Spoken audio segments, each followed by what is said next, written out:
Zat. No.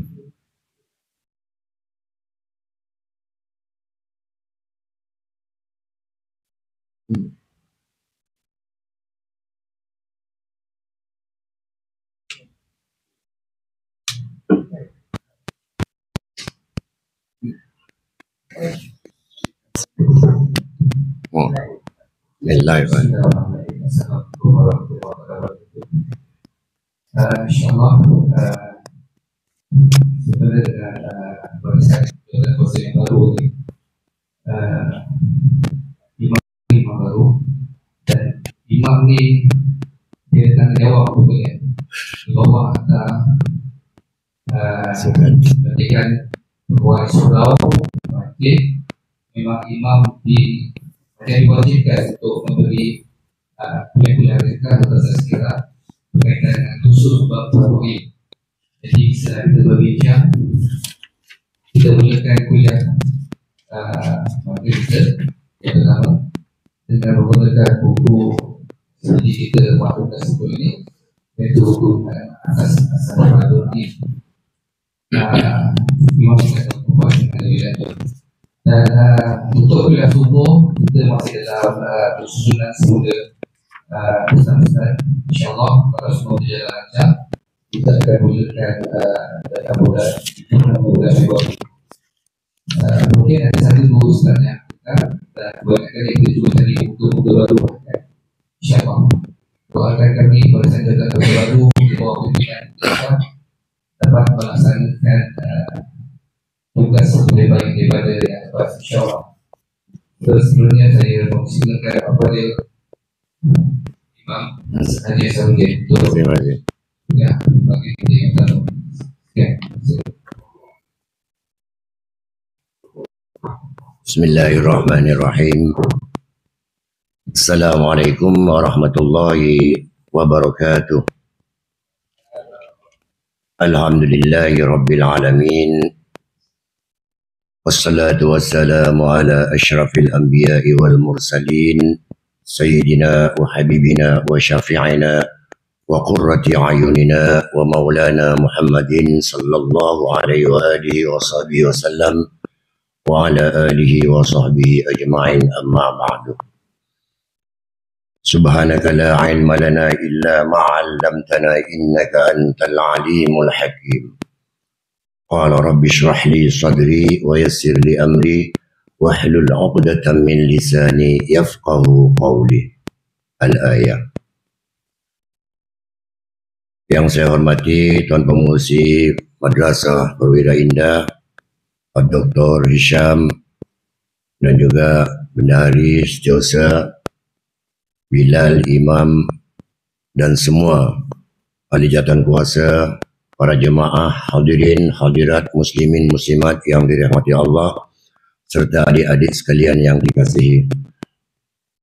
Syukur kita kehadirat Allah Subhanahu wa Ta'ala kerana pada malam ini, malam pertama, saya disuruh menyampaikan sedikit tazkirah.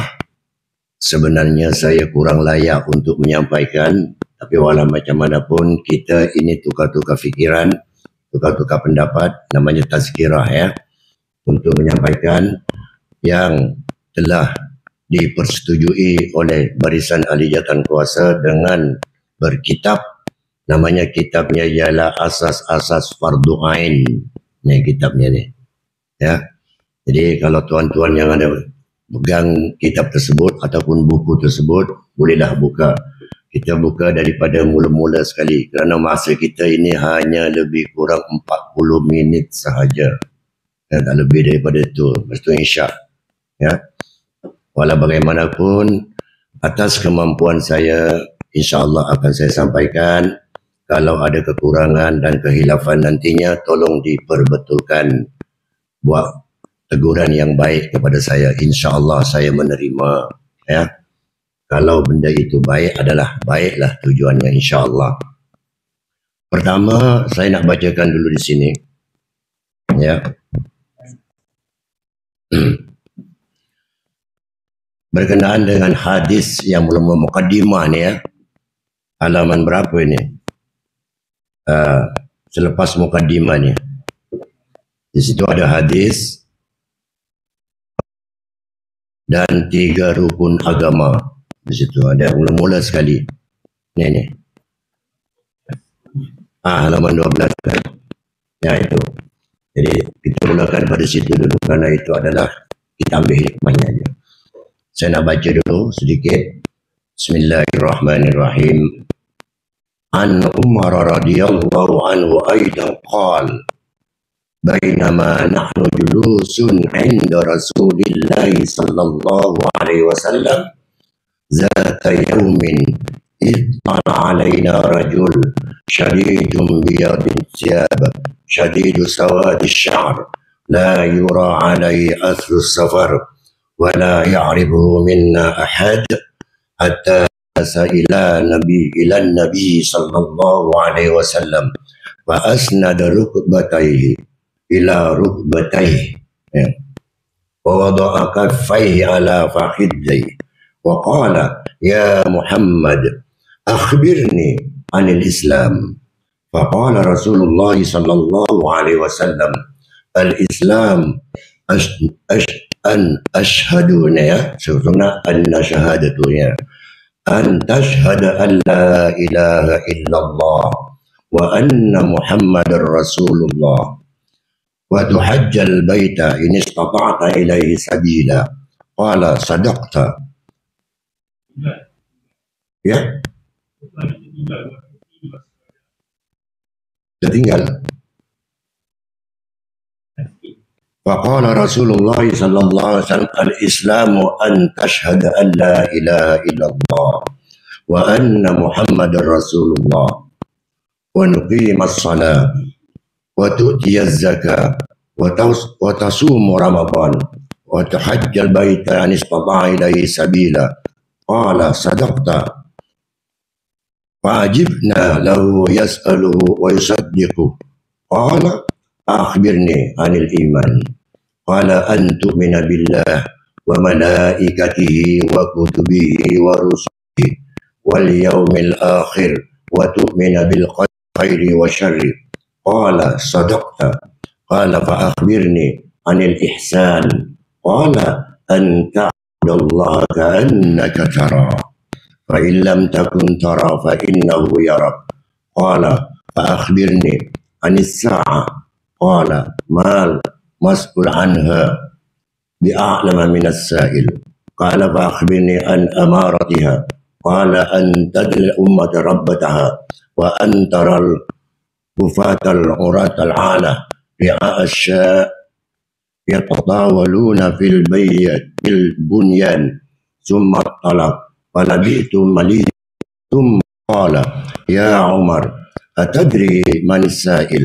Qultu Allah wa rasuluhu a'lam. Qala fa innahu Jibril atakum yu'allikum dinakum.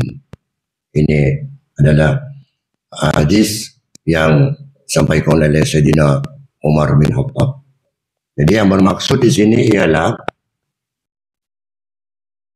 daripada Sayyidina Umar radhiyallahu anhu juga berkata, ketika kami duduk dekat Rasulullah sallallahu alaihi wasallam pada suatu hari, tiba-tiba muncul kepada kami seorang lelaki mengenakan pakaian yang sangat putih dan memiliki rambut yang sangat hitam.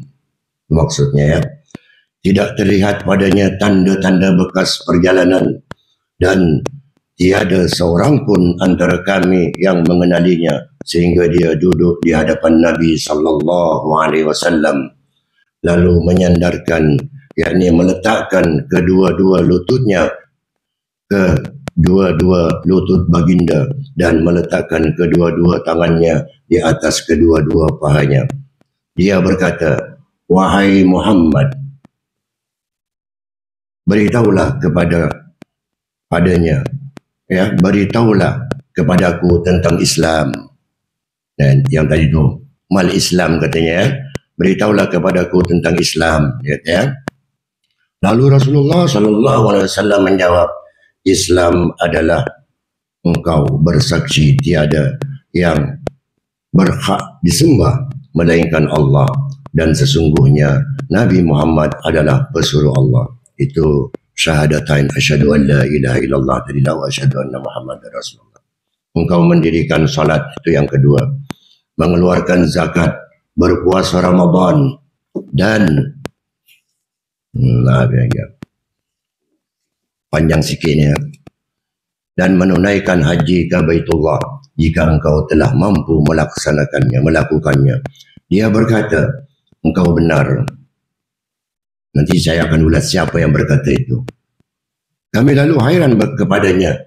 Dia yang bertanya, dia pula yang membenarkannya. Kata Sayyidina Umar. Dia berkata lagi, beritahulah kepadaku tentang iman. Baginda menjawab, engkau beriman kepada Allah, malaikatnya, kitab-kitabnya, para rasulnya, hari akhirat, dan engkau beriman kepada takdir Allah yang baik dan yang buruknya. Dia berkata lagi, engkau benar. Dia berkata lagi, beritahulah kepadaku tentang ihsan. Bagaimana? Baginda menjawab, adalah engkau beribadah kepada Allah seolah-olah engkau melihatnya. Sekiranya engkau tidak dapat melihatnya, sesungguhnya dia melihatmu. Dia berkata lagi, beritahulah kepadaku, lalu terjadi kiamat. Ya, bila kiamat? Itu. Baginda menjawab, yang ditanya tidaklah lebih tahu daripada yang bertanya. Dia berkata lagi, beritahulah kepadaku tentang tanda-tandanya. Bagaimana? Baginda menjawab, tanda-tandanya ialah seorang budak wanita melahirkan tuannya. Engkau melihat orang yang berkaki ayam, tidak berpakaian, yang mengembala kambing, berlomba-lomba antara satu dengan yang lain dalam meninggikan bangunan, yaitu mendirikan bangunan yang menjulang tinggi. Kemudian dia beredar, aku pun terdiam. Itu kata Sayyidina Umar itu. Kemudian baginda bertanya, wahai Umar, adakah kamu tahu siapa yang bertanya tadi? Aku menjawab, Allah dan Rasulnya yang lebih mengetahui. Baginda berkata, sesungguhnya dia adalah Jibril yang datang kepadaku untuk mengajarkan agama kamu kepada kamu. Itu maksud daripada hadis tadi itu. Kesimpulannya ialah ketika itu Rasulullah duduk dengan para sahabat dan juga Sayyidina Umar pada waktu itu, maka datang malaikat Jibril kepada Rasulullah, lutut bertemu lutut, sehingga tangan berada di paha Rasulullah. Itu adalah malaikat Jibril yang bertanyakan tentang apa itu Islam. Dia kata, ya, al-Islam ialah asyhadu an la ilaha illallah wa asyhadu, itu bersaksi maksudnya. Yang menyaksikan bahawa tiada Tuhan melainkan Allah dan Muhammad itu pesuruhnya. Dan yang kedua adalah salat. Yang ketiga adalah zakat.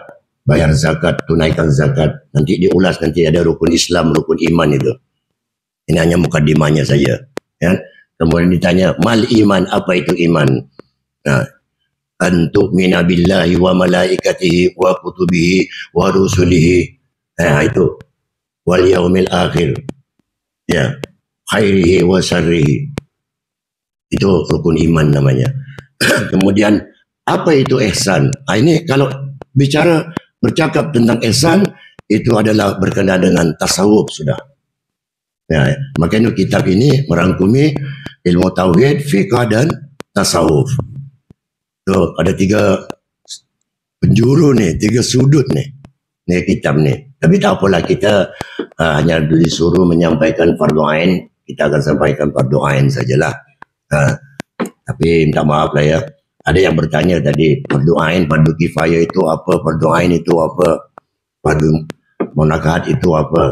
Nanti akan diulas benda ni. Fardu ain dengan fardu kifayah itu ibarat macam adik-beradik. Cuma ibarat. Ini fardu ain lebih kuat. Fardu kifayah maksudnya orang yang mempunyai tauliah fardu ain boleh juga mengajar fardu kifayah. Itu maksudnya lah. Ya, sebab itu tak boleh lari daripada hukum syariat itu. Di antara hukum syariat, hukum fardu ain dengan fardu kifayah itu. Tuh adik-beradik, ada ini diterangkan nanti. Di sini, coba buka lembaran yang kedua tuh. Pengertian fardu ain, fardu kifayah, dan mukallaf. Itu diterangkan dah. Ya, fardu ain itu apa, fardu kifayah itu apa. Jadi kadang-kadang confuse. Kalau orang mengajar fardu ain, tak boleh ke mengajar fardu kifayah? Boleh-boleh saja, asalkan ilmunya sudah cukup. Ya. Sebab itu berkenaan dengan syariah. Ya, ilmu fiqh, fuqaha, dan faqah itu. Jadi kalau menerangkan di sini, fardu ain itu ialah satu kefarduan yang wajib dikerjakan oleh setiap mukallaf. Nah, mukallaf itu apa? Kalau diartikan mukallaf itu bahasa Arab, ya, kallafa yukallifu taklifan. Nah itu. Jadi artinya mukallaf itu menjurus kepada bebanan, sudah tekanan ataupun tanggung jawab. Nah itu. Jadi orang yang sudah mukallaf itu sudah berakal, sudah balik, itu diantaranya. Nanti diterangkan juga akan datanglah ya. Ini dasarnya saja dulu. Jadi fardu ain itu ialah satu kefarduan yang wajib dikerjakan oleh setiap mukallaf. Kefarduan tersebut tidak terlepas walaupun telah dikerjakan oleh orang lain, seperti mendirikan salat fardu 5 waktu sehari semalam. Itu asasnya.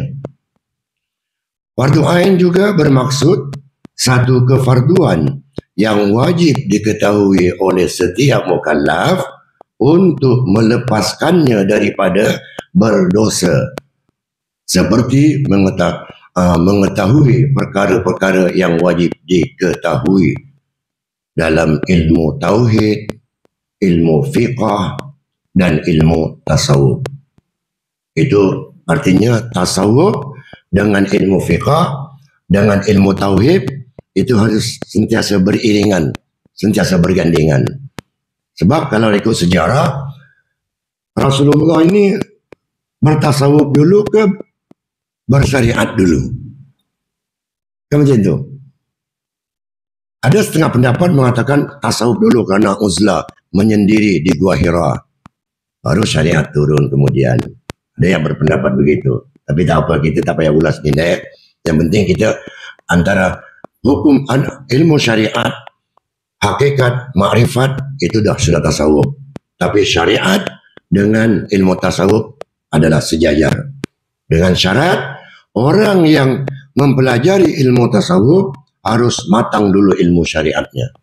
Jangan terus-terus belajar ilmu tasawuf, nanti kita sasau akhirnya. Ya. Nanti minta maaf. Begitu juga dengan tauhid. Tauhid ialah mengenal Allah, itu masalah keimanan. Ya, daripada sifat 20, wujud, qidam, baqa, mu'alafatul ilawatisi, kemu, dan seterusnya itu. Nah, itu adalah sifat 20 ini. Itu wajib kita ketahui. Nah, itu dari segi fardu ain yang ada hubung kait dengan fardu kifayah. Ada fardu di situ ialah tauhid dan juga fiqh serta tasawuf. Nah, kemudian seterusnya ialah fardu kifayah. Apa itu fardu kifayah? Orang yang tahu fardu kifayah ini hanya ngurus jenazah aja, salat jenazah aja. Padahal banyak fardu kifayah ini. Ya, nanti kita ulaslah, akan datang.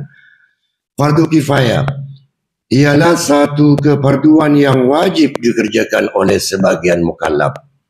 Sekiranya kefarduan atau kewajiban itu telah dikerjakan oleh sebagian mereka, maka gugurlah kewajiban ke atas yang lain. Walau bagaimanapun, sekiranya tidak ada seorang pun antara mereka yang mengerjakannya, semua mereka berdosa. Contohnya solat jenazah. Tuh. Maksudnya apa? Kita ialah wajib belajar, walaupun fardu kifayah. Harus tahu. Apabila sudah mukallaf, sudah balik, harus tahu. Apabila sudah tahu, ketika ada jenazah meninggal, kita tidak melaksanakan salat jenazah, maka kita juga ikut berdosa. Itu maksudnya lah. Saya ringkas saja.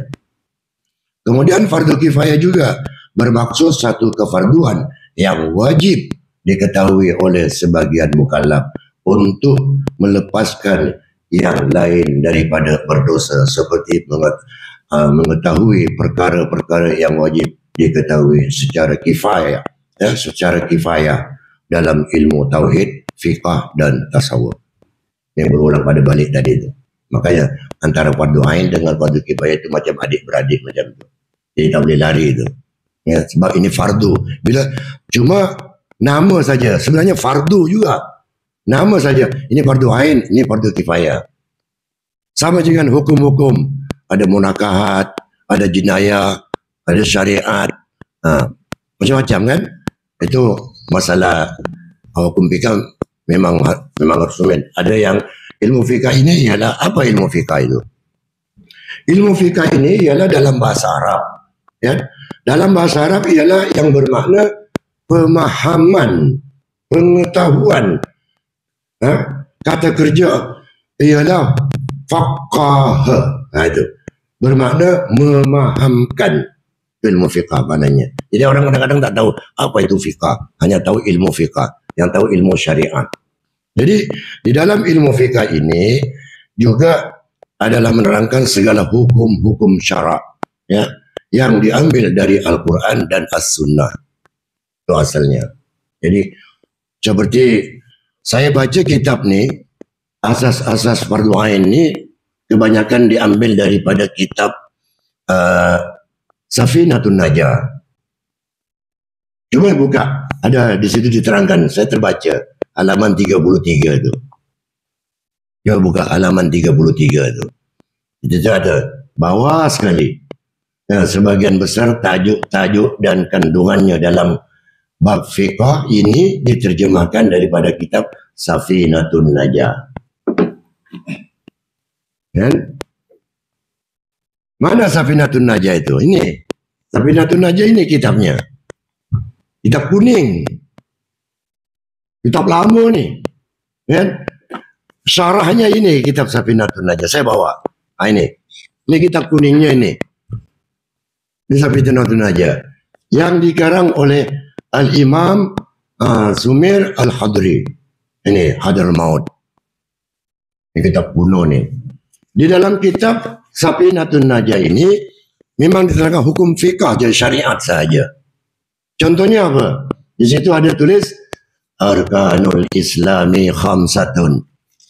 Adapun rukun-rukun Islam itu ada 5 perkara. Ada juga dalam buku ini. Tulis. Ya, dalam buku asas-asas fardu ain ni. Jadi hukum ilmu fiqah ini begitu. Ini terkandung di dalam kebanyakan diambil daripada kitab Safinatun Najah. Walau bagaimanapun kita tahu apa itu adalah kitab fiqah ini banyak. Bukan satu, banyak sekali kitab fiqah. Cuma yang terkenal ni diantaranya Safinatun Najah, Sulamat Taufiq, At-Taqrib, Fathul Qarib, I'anatul Talibin. Itu biasanya di pondok diajar tu. Biasanya di pondok-pondok lah diajar benda-benda macam tu.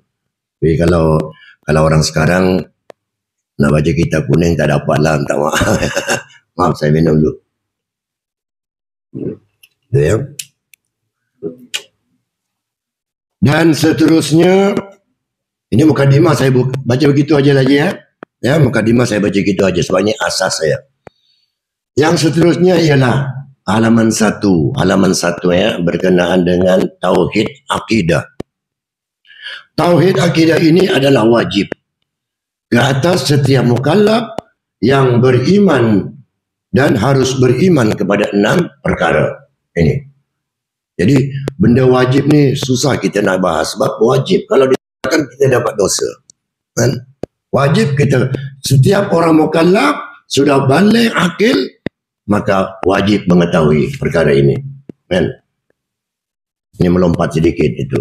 Jadi yang tadi seterusnya ialah mukallaf. Di situ diterangkan tentang mukallaf ialah orang yang dibebani atau yang sudah layak dijalankan hukum-hukum syarak yang 5 ke atasnya, iaitu wajib, sunat, harus, makruh dan haram. Itu juga wajib diketahui bagi umat Islam yang sudah akil balik. Ya.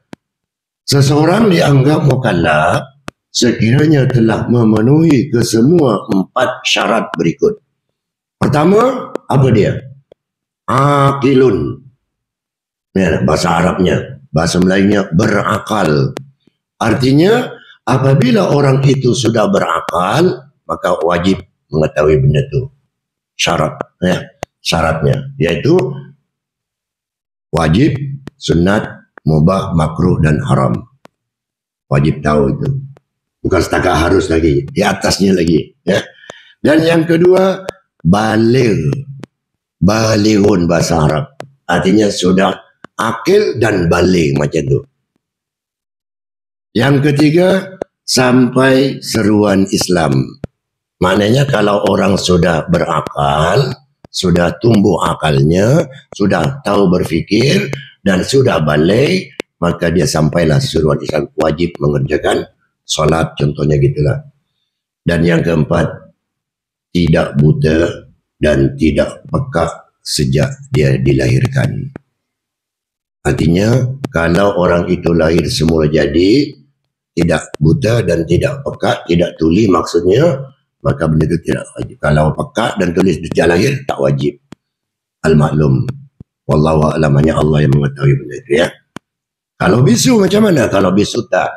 Sebab kalau orang bisu tu boleh mendengar. Tapi orang bisu mustahil nak mendengar.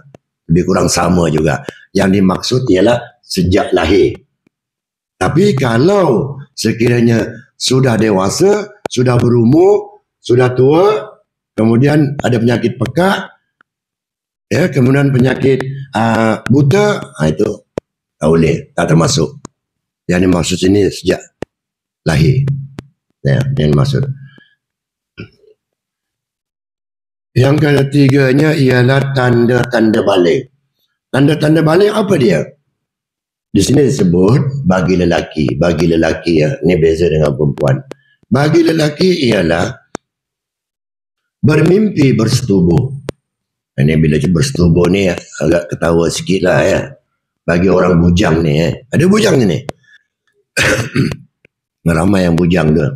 Bagi orang bujang, bila bermimpi bersetubuh, ialah ikhtilam sehingga keluar air mani setelah berumur 9 tahun ke atas. Maksudnya gitu. 9 tahun bulan apa? Tahun apa? Hijriah, bukan Masehi. Ya, apabila umur 9 tahun sudah akil, sudah balik misal kata, kemudian bermimpi bersetubuh hingga keluar air mani, maka orang itu sudah dikategorikan balik. Apabila sudah balik, maka wajib melaksanakan segala perintah-perintah Allah. Wajib. Kalau meninggalkan barang wajib, maka kita dosa besar. Ya, dipaham kan? Itu bagi lelaki. Kemudian seterusnya bagi perempuan pula. Ini parduhan macam ini. Ini kelas rendah ni. Ini sekolah rendah dulu lagi ya. Gitu. Ya. Bagi perempuan pula ialah apabila keluar darah haid ataupun mengandung, yakni hamil setelah berumur 9 tahun Hijriah.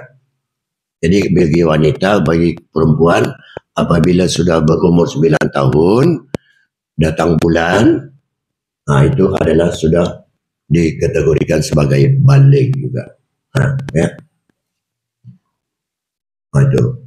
Jadi bagi lelaki kalau tidak bermimpi, misal kata apabila sudah berumur 15 tahun, menurut hukum fiqah itu juga sudah baligh.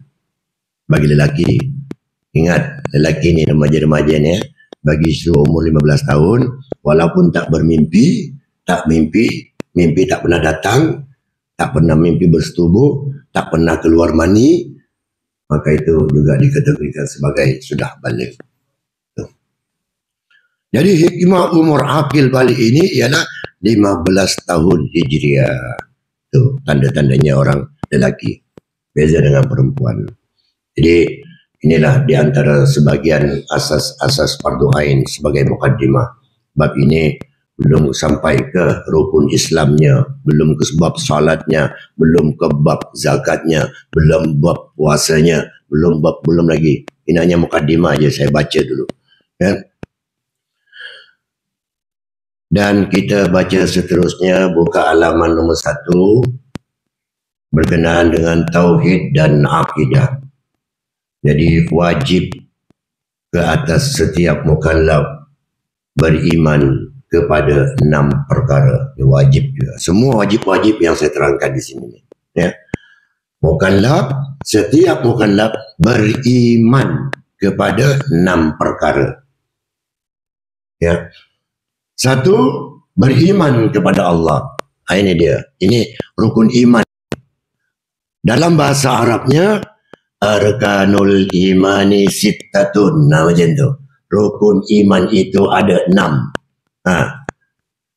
Al-awalu an tu'mina billah. Tu. Harus percaya, yakin sepenuhnya kepada Allah, beriman kepada Allah. Kemudian wa malaikatihi, beriman kepada para malaikat, malaikat Allah. Ini yang wajib kita ketahui. Dan yang ketiga, beriman kepada kitab-kitabnya, ya, kitab-kitab yang diturunkan oleh Allah. Dan yang keempat, beriman kepada para rasul-rasulnya. 5, beriman kepada hari kiamat. Dan 6, beriman kepada qada dan qadarnya. Ya. Semua ini dipanggil dengan 6 rukun iman. Ya. Dalam bahasa Arab, arkanul iman sittatun. Jadi rukun iman itu ada 6 perkara. Di dalam kitab Safinatun Najah ini juga diterangkan masalah ini. Nih, dalam kitab ini diterangkan juga. Tapi ini kitab halus lah. Ini bahasa Arab semua nih. Tak ada bahasa rumit, tak ada. Bahasa Jawi tak ada, ini semua bahasa Arab. Maksudnya di sini ialah beriman kepada Allah, betul-betul mengiktikadkan, menghadirkan bahawa Allah itu wujud. Itu ada hubung kait dengan tauhid. Sifat 20. Ya. Allah itu ada ahad, 1. Dan meyakini yang seyakin-yakinnya, beriman dengan sepenuh iman kita dari ujung rambut sampai ujung kaki. Bahawa alam ini ciptaan Allah. InsyaAllah ini uraian sedikit banyak akan datang di kelas semua ini. Ya. Dan yang kedua, kita percaya, iaitu beriman kepada malaikat. Siapa malaikat Allah? Yang wajib kita ketahui ialah 10 malaikat. Ya, itu wajib kita ketahui juga. Ya, agak-agak kalau ditanya, ingat tak nama malaikat? Kat sekolah dulu belajar kan? Ingat. Kalau lupa, kita dosa nanti. Ya, jangan. Jibril, Mikail, Israel, Munkar, Nakir, Rakib, Atid, Malik, Ridwan. Dan semua malaikat ini ada tugas masing-masing. Jibril tugasnya apa? Mikail tugasnya apa? Itu wajib kita ketahui juga. Jangan sampai tak tahu, tuan-tuan, perempuan, tak maaf lah. Adik-adik terutama sekali ya. Ya. Kadang-kadang yang dah berumur pun lupa ni. Ya, kawan. Lupa ni. Alamak, wajib lah. Kita tak tahu. Kena hafal tu. Tak maaf cakap lah ya. Tu. Kerana itu adalah malaikat. Sebab malaikat beza dengan kita. Siapa malaikat itu? Malaikat itu ialah bukan lelaki dan juga bukan perempuan. Tapi macam mana? Tengah-tengah lah. Tidak lelaki dan juga tidak perempuan. Malaikat dijadikan daripada apa? Nur, cahaya yang suci. Maka itu malaikat sangat taat, tunduk kepada Allah Subhanahu wa taala. Dan kita harus sedar selalu. Kadang-kadang kita tak sedar, memang namanya insan. Insan itu kan pelupa, kan? Lalai. Kita tak sedar bahawa sebelah kanan kita dijaga malaikat, belah kita dijaga malaikat. Kalau ingat itu, insyaAllah kita tidak akan buat benda-benda yang tak baik. Saya yakin. Dan hatta sembahyang sekalipun, salat sekalipun, kadang-kadang kita tidak kenal. Tak kenal siapa di kanan kita, di kiri kita. Kita sedar dalam kepala kita bahawa ada malaikat. Macam majlis ilmu macam ini. Malaikat ada. Malaikat banyak. Tapi yang wajib kita ketahui adalah hanya 10. Itu yang wajib. Wajib ketahui. Wajib. Kita tak kata sunat. Harus. Tidak. Wajib. Ya. Dan yang ketiga ialah kita beriman kepada kitab-kitab Allah. Apa dia kitab Allah? Ialah Taurat, Zabur, Injil, Al-Quran. Ya. Kalau diproses ataupun diterangkan satu persatu, yang mana satu kitab Taurat saya pun tak pernah nampak lagi. Terus terang saya tak nampak. Kalau Injil dah baca dah. Kan? Tapi penganut kitab Taurat yaitu kepada Nabi Musa. No. Kitab Zabur yang diturunkan kepada Nabi Daud. Ya. Bila itu ribu-ribu tahun sebelum Nabi Muhammad itu. Kitab Injil kepada Nabi Isa alaihissalam. Yang terakhir Al-Quran. Tetapi semua yang ada di dalam kitab Taurat, yang ada di dalam kitab Zabur, yang ada dalam kitab Injil termaktub di dalam Al-Quranul Karim. Makanya dalam Quran ada surat Ibrahim, ada surat Maryam, ada surat ini macam-macam ya. Itu sejarah banyak. Jadi banyak manakib itu, artinya manakib itu sejarah di dalam Al-Quran. Nah, maka itu kita yang wajib kita ketahui ialah 4 kitab ini. Juga wajib ketahui. Jadi orang tanya tak tahu nama kitab ini. Kadang-kadang ada satu pendapat kalau Zabur itu kaumnya Nabi Daud, anutan orang Hindu katanya. Saya tak pasti itu sama ini benar ataupun tidak. Kenapa?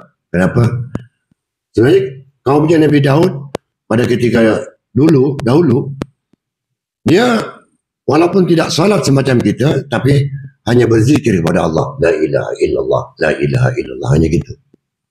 Jadi oleh kerana geleng kepala. Jadi orang Hindu tu kalau bergundang, kedak-gedeng. Ya? Dia kata gitu. Bukan sebenarnya. Jangan ke situ. Ada pahaman sebegitu. Maaf, jangan disalah tafsirkan ya. Baik. Dan yang keempat ialah beriman kepada Rasul. Begitu juga beriman kepada Rasul Allah Subhanahu wa taala, yaitu sebanyak 25 rasul. Juga wajib kita ketahui. Wajib kita ketahui daripada Adam sampailah ke Nabi Muhammad sallallahu alaihi wasallam. Nama-nama nabi di dalam kitab tauhid, dalam kitab Aqidatul Awam itu disebut. Ada nazamnya, ada kasidahnya, ada macam-macam. Di antaranya apa? Hum Adamun Idris Nuhun Huduma. Itu kitab Aqidatul Awam itu. Daripada Adam sampailah ke Nabi Muhammad itu wajib kita ketahui dan wajib tahu nama-nama rasul-rasul Allah Subhanahu wa taala. Sebab setiap rasul juga ada tugas masing-masing. Ya. Dan yang kelima ialah beriman kepada hari kiamat. Ya. Seyakin-yakinnya dan wajib percaya bahawa kiamat akan tiba sesuai dengan apa yang dikatakan tadi. Begitu Jibril bertanya kepada baginda Rasul sallallahu alaihi wasallam, "Ya Muhammad, bilakah kiamat itu?" Apakah Rasulullah menjawab? Tak menjawab. Rasulullah menjawab mengatakan, "Saya tidak tahu kalau kiamat itu bila." Habis apa yang kamu tahu wahai Nabi, wahai Rasul, kata malaikat Jibril. Yang aku tahu tanda-tanda kiamat. Itu dia. Beza kan? Tanda-tanda. Apa tanda-tanda kiamat? Tadi disebut mukadimah tadi. Apabila di akhir zaman nanti bangunan sampai tinggi-tinggi mencakar langit. Masjid cantik-cantik tetapi orangnya sedikit. Begitu juga dengan surau. Anak-anak apabila sudah berani kepada orang tua. Dan banyak contoh-contoh. Ya, sebagai tanda-tanda kiamat. Dan kita wajib percaya dengan adanya kiamat akan tiba. Pasti apabila malaikat Israfil meniup sangkakala, meniup trompet sebagai kiamat, hancurlah dunia, lebur semua lautan, semua gunung-gunung digulung semua oleh Allah Subhanahu wa taala. Itu kiamat besar. Yang penting kita yakin, seyakin-yakinnya, dan harus beriman kepada hari kiamat. Artinya percaya bahwa kiamat itu akan ada. Jangan mengatakan saya akan hidup 100 tahun, saya selama ini saya akan masuk surga, saya pasti. Oh, jangan. Kan? Jangan salah tafsir. Allah tidak melihat kepada salat kita. Allah tidak melihat kepada pakaian kita. Allah tidak melihat segala apa yang ada dalam diri kita. Tapi Allah melihat kepada diri hati kita. Betul-betul beriman ataupun tidak. Inna Allah la yanduru ma biqaumin, itu ada ayat itu ya. Tuhan tidak melihat kepada paras rupa kamu yang cantik, pakaian kamu yang indah, tetapi Tuhan melihat pada hati kamu. Tapi yang Allah suka adalah orang yang suka bersedekah. Itu ada terangan tuh, yang berzakat bersedekah. Walaupun sedikit. Ya. Itu yang kelima, harus percaya dengan adanya kiamat. Dan yang keenam, beriman kepada qada dan qadar. Apa qada dan qadar ini? Takdir Allah. Ya. Baik datangnya dari Allah Subhanahu wa taala. Buruk juga datangnya dari. Maksudnya, kalau kita berbuat baik, maka baiklah kita.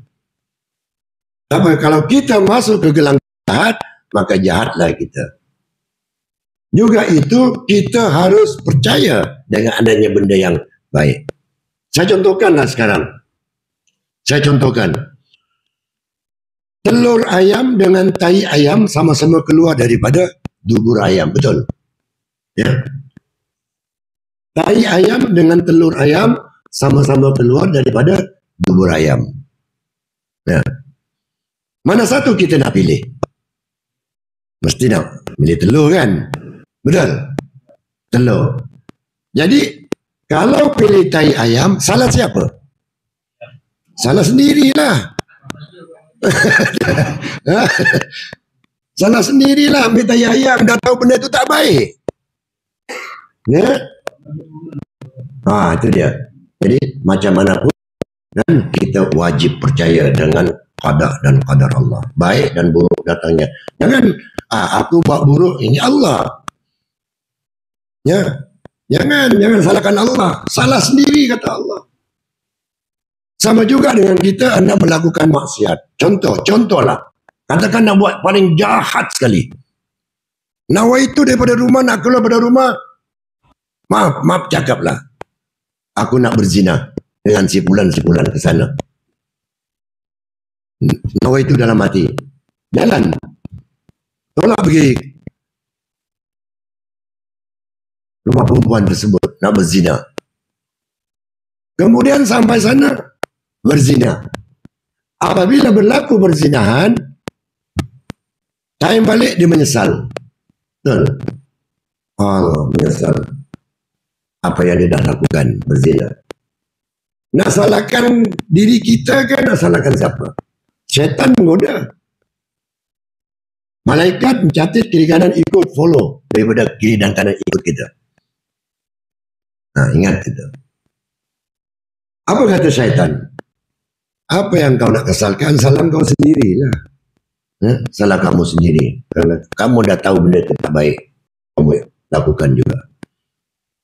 Ya, maka itu kita sebagai umat Islam, kalau boleh hindari benda-benda yang tak elok, yang jahat, yang unsur-unsur maksiat maksudnya lah. Jadi kita wajib dan harus yakin, percaya kepada qada dan qadar Allah, takdir Allah Subhanahu wa ta'ala. Kalau nak tahu takdir, senang ya. Nak tahu takdir. Siapa ingin melihat takdir? Ada? Cuba angkat tangan. Kalau nak tahu takdir macam ni, ya senang aja. Cuba naik ke bangunan tingkat 18. kemudian terjun, mati ke tidak? Itu takdir tu. Hancurlah. Jadi kalau boleh elakkan, dah tahu benda itu tak baik, jangan jadi masalah. Itu takdir Allah. Dan secara hukum akal, begitulah. Ya. Jadi kita wajib percaya dengan enam ini. InsyaAllah di masa akan datang akan diterangkan macam mana yang dikatakan beriman kepada Allah. Apa itu iman? Ma makna iman? Apa makna iman yang sebenarnya? Kita hanya tahu bercakap iman. Saya beriman. Aku beriman. Aku ada iman. Ada setengah imannya lemah dan lembih. Tak kuat. Nafsu dengan itu lain lagi nanti. Ya. Macam mana malaikat ini yang menjaga rezeki, malaikat siapa? Itu sebabnya kadang-kadang kita main hantam je. Ya. Bahawa rezeki itu datangnya daripada Allah melalui malaikat yang menjaga rezeki, seperti malaikat Mikail dan sebagainya. Nanti kita urai akan datanglah. Masa sekarang dah insya ni. Tak cukup masa. Ya. Jadi lebih kurang sebagai mukadimah. Ya. Insya dah apa Mas Rupi?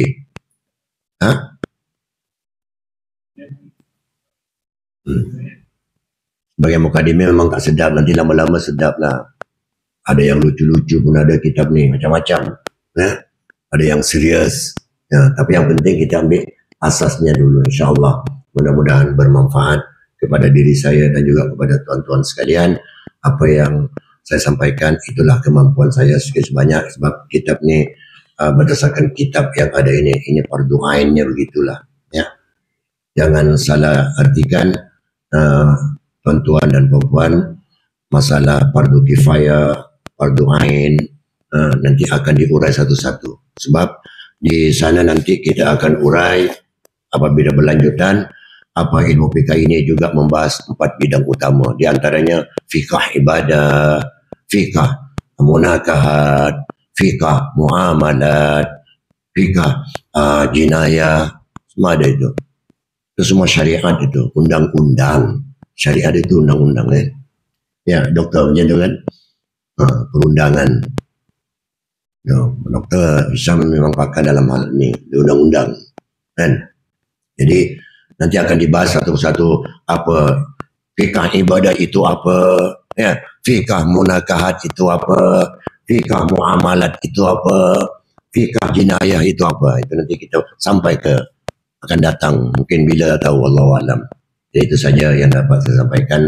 Lebih kurangnya saya minta maaf kalau bahasa saya terkasar, kurang jelas dan sebagainya. Kalau kurang jelas kita bincang secara berduaan.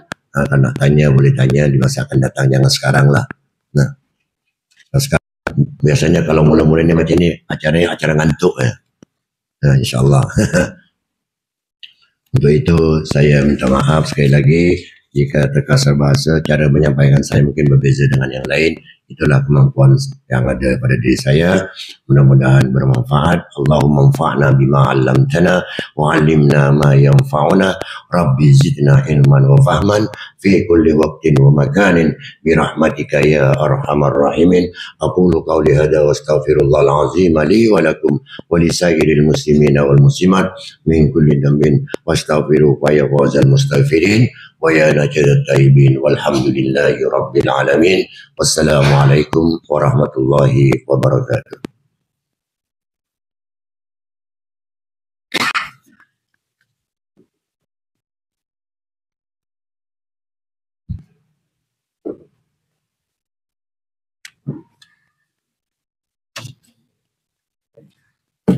Bisa kan?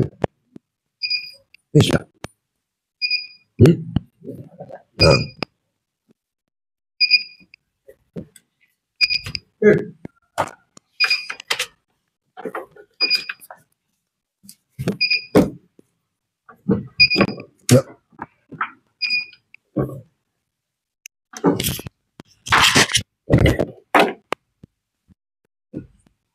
Jadi itu.